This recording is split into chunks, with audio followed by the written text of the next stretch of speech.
18 წელი აგვისტოს 5-დღიანი ომის ყველაზე მძიმე ბრძოლიდან დღეს შინდისის გმირების დღეა.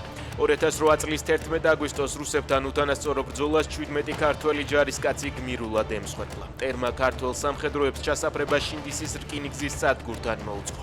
ოკუპანტების ალყაში მოქცეულების მისამართით მოწინააღმდეგე ყველა სახის იარაღიდან ისროდა. ქართულმა ოცეულმა მტრის რიცხობრივი უპირატესობის მიუხედავად ოკუპანტებს დიდი წინააღმდეგობა გაუწია. ბოლომდე იბრძოლა და ბრძოლის ველზე დაიღუპა. კულტურის სფეროს წარმომადგენლების პასუხი ოცნებას გულისამრევია ქართული ოცნება სამართალი ყველაზე მაღალი ღირებულებაა და უპირველესად გიორგი ანწუხელიძის სული იმსახურებს ამას დაწერა ნიკოლოზ რაჯველმა. მუსიკოსი ირაკლი კირცხალიას განცხადებას გამოეხმაურა, რომელიც აგვისტოს ომის შემდეგ ცალკეული პირების, მათ შორის ნიკოლოზ რაჭველის მიერ რუსეთში გამართულ კონცერტებს ეხებოდა. პროპაგანდისტები ცილის წამებაში დაადანაშაულა მომღერალმა ნინი შერმადინმა. მისი თქმით 2005 წლის შემდეგ რუსეთში ფეხი არ დაუდგამს.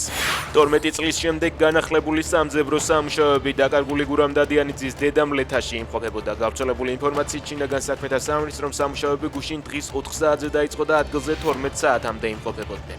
სამძებრო სამაშველო ღონისძიება დღესაც განახლდა. უკრაინამ ვალდბერისის ლოგისტიკური ცენტრი ამჯერად ვორონეჟის ოლქში დაბომბა. ტერიტორიაზე ხანძარია. ობიექტი ერთ-ერთ უდიდეს სასაწყობეს სივრცეს წარმოადგენს რუსეთში. მისი ფართობი 156,000 კვადრატული მეტრია.